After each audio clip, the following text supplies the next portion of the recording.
Also coming up tonight, National Pensions Regulatory Authority assures regulation to enable pension funds to be used to secure mortgage would soon be ready.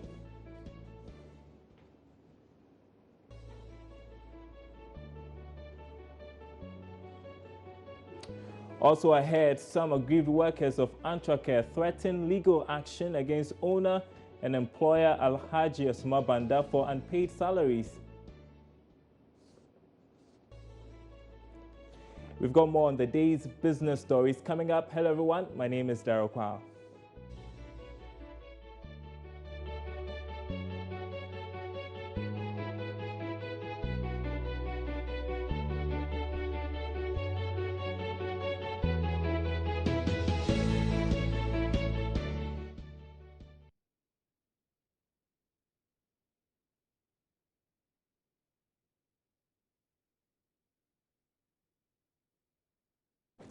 Well, thanks for joining us. In our first story tonight, Minister of Lands and Natural Resources designate John Peter Mewu says he would enforce stiffer punishment to curb illegal mining in the country if his nomination is approved.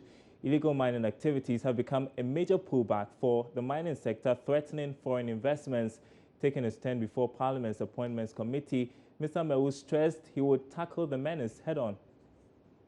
Mr. Chairman, regularization of illegal mining is a subject I am considering myself as part of the President's, His Excellency Nana Akufo-Addo's agenda. Regularization simply means we got to bring them to the formal sector and the right way of doing things. Currently, Mr. Chairman, the illegal miners just go doing haphazard digging. In my language, they say matrai makwe. You dig here to see whether you find gold, and tomorrow you go and dig another place. That cannot continue. At least government need to invest some minimum amount for the purpose of explorations and prospecting. And so that if these mineral deposits are identified, we can bring them collectively under one umbrella to mine. So His Excellency the President, Nana Addo Dankwa Akufo-Addo, is trying to see how we can migrate this process into a formal processes. So that is exactly what I would do as a minister designate if I become approved by this House. So when you said you are not going to condone an illegality,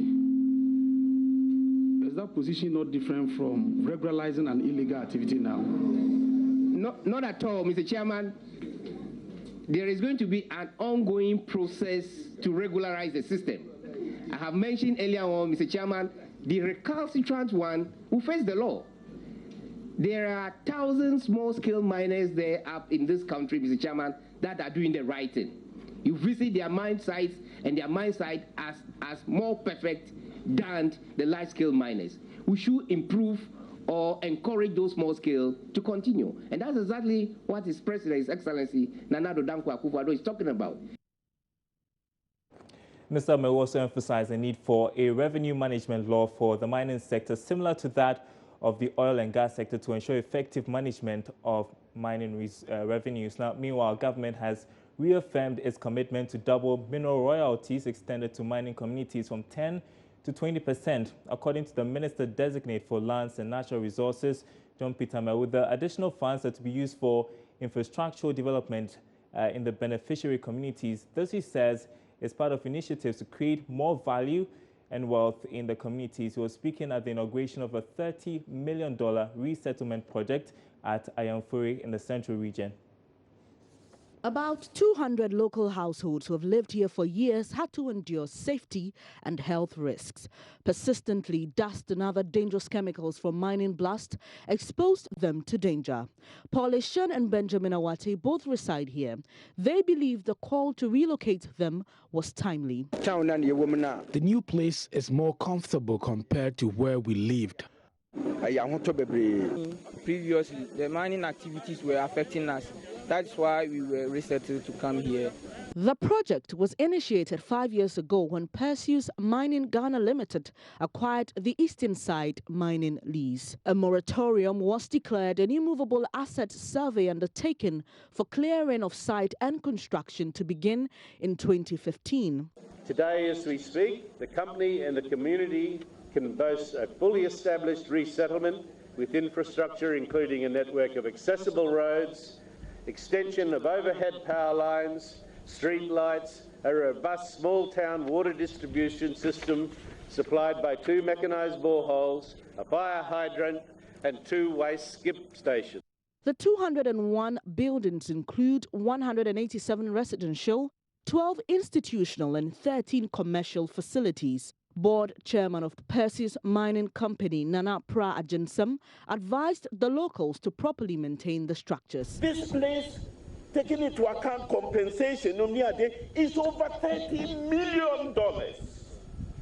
For God's sake, let us not spoil it. Nana Kojo Apia is the chief of Iron Fury. I thank Perseus for honoring us. I would entreat Perseus Mining Company to deal with the complaints of cracks in some of the new buildings. Minister-designate for Lands and Natural Resources John Peter Amewu assured mining communities of government's commitment to protect them. I would like to assure the residents in the mining communities that with regard to the mining royalties, the policy of President Nana Addo Dankwa Akufo-Addo is to ensure that the mining community receive a higher share. Currently, Nananum, 80% of the royalty goes to government, 10% to the Minerals Commission, and 10% to the community.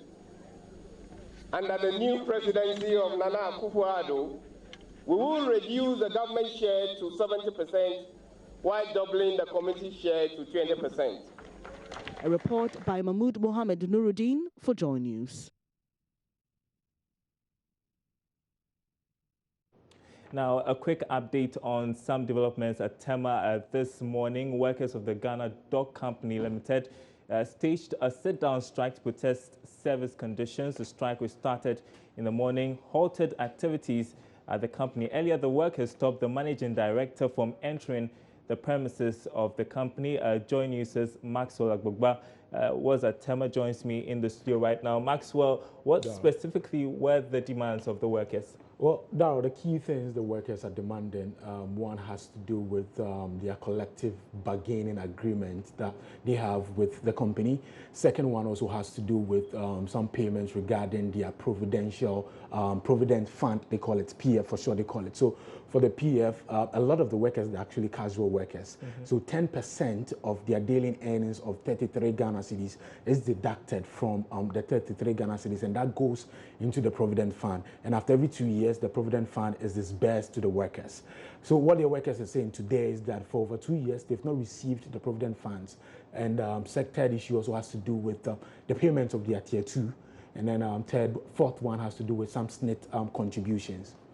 All right. So what has been the reaction of the management of the company to the concerns of the workers? Well, at the time of our visit, they were locked down in a meeting with the leadership of the workers' union there. So for about 3 hours, they were still in the meeting. When they came out, then the director of the company addressed the aggrieved workers. He told them that he gave them some timelines, actually. He says by February, they'll be working towards the payment of their provident fund. And then secondly, also payments regarding their tier 2. He says the one who is supposed to work on that actually is on leave right now. So the moment he comes back, he's going to give him 1.5 months to work on those payments so that they can quickly effect that down. And tell us what the impact has been of this action on the operations of the company today. Well, some workers that I spoke to there today told me that they are about 4,000. Quite incredible, though. Wow. They said they were about 4,000, but the ones we met there were actually in their 300s or 400s, all of them seated idle, doing nothing. And that we were learning in the afternoon that it started early in the morning. So when they came to work, they had an agenda not to work, and they heeded to that till the close of the day now. All right, thanks very much indeed, Maxwell Agbogba, bringing us up to speed there. Turn attention to some other business news. It should now be possible to secure a mortgage with your pension contribution before the end of the year. It's good news, right? Well, this is because the regulations for this provision in the Tier 3 pension scheme is now almost ready for implementation, according to the National Pensions Regulatory Authority, NPRA. Under the scheme, contributors are entitled to use their future lump sum to acquire that dream house. The assistant manager of the corporate affairs at NPRA, Rosina Akrofi, says they are doing everything to ensure contributors can take advantage of this as soon as possible. Guidelines are being put in place currently to be able to get that mortgage thing streamlined, so that, because the law said it and it looks like it's vague. So that's why you are asking me this question. So laws are being put, or guidelines are being put in place to be able to streamline how this mortgage thing will work for everybody. So very soon we will hear about how it works, and it will start from the corporate trustee. They will tell you that yes, now NPRA has put a guideline in place in order to help people sign on if they want to take mortgage or something of the sort. So currently, just that's what I can tell you, that the guidelines are being prepared in order to make way for people to start accessing this mortgage clause in the law. But for all I know is that they are almost done. The guidelines are almost ready, which will soon be given to the trustees in order to work with. She was speaking to Joy Business after the opening ceremony of an informal sector pension campaign dubbed Pension for All market series at the Makula Market, spearheaded by the latest entrant into the pension industry, People's Pension Trust Ghana Limited. The chief executive also highlighted the need for more education on pensions, especially among the informal sector players. One of the challenges that we are facing is awareness. Still, people have the mindset that pension is still for the formal sector. That is one. Secondly, the trust. We all know what has happened with the microfinance. A lot of people feel like, if I'm putting my money away for 10, 20 years, how will I know that when I'm on retirement and I want my money back, I'm going to get it? That's why I believe that NPRA, the regulator, can help us, and they are doing it right now, to go on roadshow and talk to people about pension and let them know that how they as authority are supervising us as a corporate trustee, how they will make sure that the contribution that any contributor pay is secure and that they will get it back. I think awareness and roadshow, that is something that we could do. The Pension for All market series is a part of initiatives geared towards boosting patronage of pensions products by players in the informal sector. But what has been the response so far? A lot of the informal sector, including the market women, get problems after they get old or they are sick. So we think it is very timely, and we hope all market women will join. This will not only stop at the first market, they will be going to all market in Greater Accra and as such to the various regions. And I hope if my members in the other regions hear of me about this pension scheme, I know a lot of them will join. This shouldn't be something that you should join when you feel. It must be a must that you have to prepare for your pension. People's Pension Trust is targeting 20,000 persons on the pension scheme by the end of the year. And I've also got some good news for bank customers. Here's the deal. ATM cards are to be upgraded in the coming months to make them more secure. Now, the Ghana Interbank Payment and Settlement Systems GIPS is spearheading this to protect bank customers against recent sophisticated electronic fraud. The Ghana Interbank Payment and Settlement Systems GIPS is collaborating with investor banks to enhance the security features on the GH Link cards. The Chief Executive Officer of GIPS, Archie Hesse, has been throwing more light on the initiative. We currently have the Max Stripe version. If you look on those old cards, there's a Max Stripe at the back. Security, in terms of security, it's not the safest, and it's very easy to compromise those cards.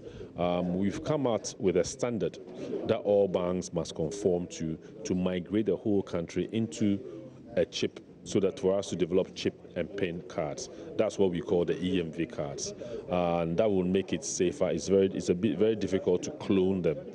Of course, if you give someone your card and your PIN, the person will be able to use it. But it will be very, very difficult for anyone to clone or copy the card and use them, and in so doing, reduce the fraud associated with cards in the country. I believe that the banks, once they have received the standard, they will then talk to their manufacturers and their pesos, where they personalize their cards. And it will take roughly the whole year. I believe that the cutoff is somewhere around January next year. So you will see a number of banks starting at various stages within the year. Okay. We are continuing to work with the banks. My understanding is that we roughly have about 16, 18 banks that have connected. The rest are at various stages. Some have actually completed the development work, and He revealed this to Joy Business after a review of the performance of the products of Gibbs in 2016, which saw an average improvement of 25% compared to 2015. For the specific products, eSwitch transactions recorded the highest growth of almost 140% in volume and 160% in value. GH Link ATM transactions also followed with about 9% growth in volume and almost 50% in value. The domestic aviation sector now, and some unfolding story. Some aggrieved workers of domestic airline Antwerp Air are threatening legal action against the owner and the employer Alhaji Asuma Banda for unpaid salaries. Now, according to the workers, management of the airline had earlier told them to proceed on a 3-month leave in June 2015 following 2 years of unpaid salaries. Ticketing manager at the Antwerp Air, Gilbert Macaulay, tells Joy Business all efforts for the Labour Commission to contact the management of Antwerp Air has proven futile. 10th June 2015, we had a memo at the office that our company is suspending flight operations for about 3 months. And so all staff will now have to go home, and after 3 months we'll be called back after we've secured new aircraft for operations. Now, within that period, we'll be paid half of our salaries, right? And then so when we went home, we got the salaries paid, half of the salaries paid for June and July. And then after that, we have not had any response from our management as to whether we are coming back or not. Collectively, we tried to we went to the office, but then there were no management to talk to. So we organized ourselves, and then I went to go see our CEO, who is the person of Alhaji Asuma Banda, the CEO of Antwerp Airlines. We went to his house the first time, and then we actually didn't get to see him. Upon the second time that we arranged to meet him again, we got to his house, and were told by the security he was not around. Apparently, the security man was also a staff, so he felt our plight, and later on told us that Alhaji was around. So we had the gate opened for us, and Alhaji, realizing that we're not ready to go until we meet him, arranged to see us, talk to us, assured us that he is actually putting arrangements to get the company running again. He has secured new aircrafts, waiting civil aviation inspection. And so hopefully in the next 3 months also we can return, and then any amount that is owed us shall be paid. Now, we waited for 3 months, nothing happened. And as I speak to you now, we've gone past 1 year since meeting Alhaji. Nothing has happened. And so we decided we still needed to get our monies back, because most of us are home jobless. Others also have bills to pay, rents, bills to pay, and we all have challenges. Basically, we just need money to survive. We'll keep tabs on that for you. Time to take a break here on Business Live.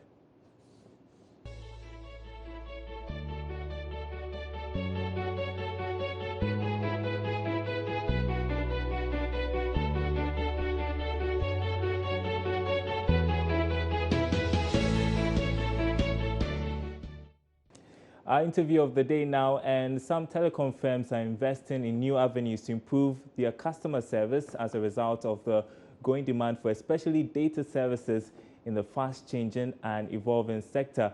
More of the issues mobile subscribers tend to raise is what they deem unsatisfactory service they receive at the call centers of the operators.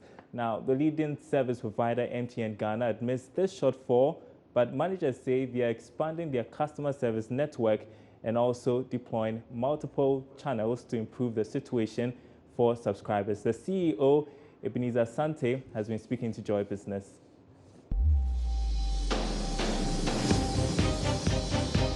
For 2017, what's the assurance? Focus would be on also expanding our call center Okay. So that what's the current status in terms of numbers and all that, and by how much is it going to be expanded? We're talking digital. Okay, so tell us. In the past, when we talk about expanding, you're looking at numbers. Head count. Okay. It has to take structures. Okay, now? So today, okay, we're talking digital. Okay, what's going to be new? Expanding so that we can serve many more customers via social media platform. Okay. Via IVR. Okay. That is, break it down for my The IVR is the voice messaging that you receive in response to customer query. So you do not need to speak to an agent. You are able to get self-service by following the steps based on the interaction. Between which exists as we speak, but you're going to enhance it. We'll expand the IVR so that it can take more customers and more services. And then we would also be a bit more bullish on e-self-care. Okay. The e-self-care is a service that we have suited to customers like you to go through.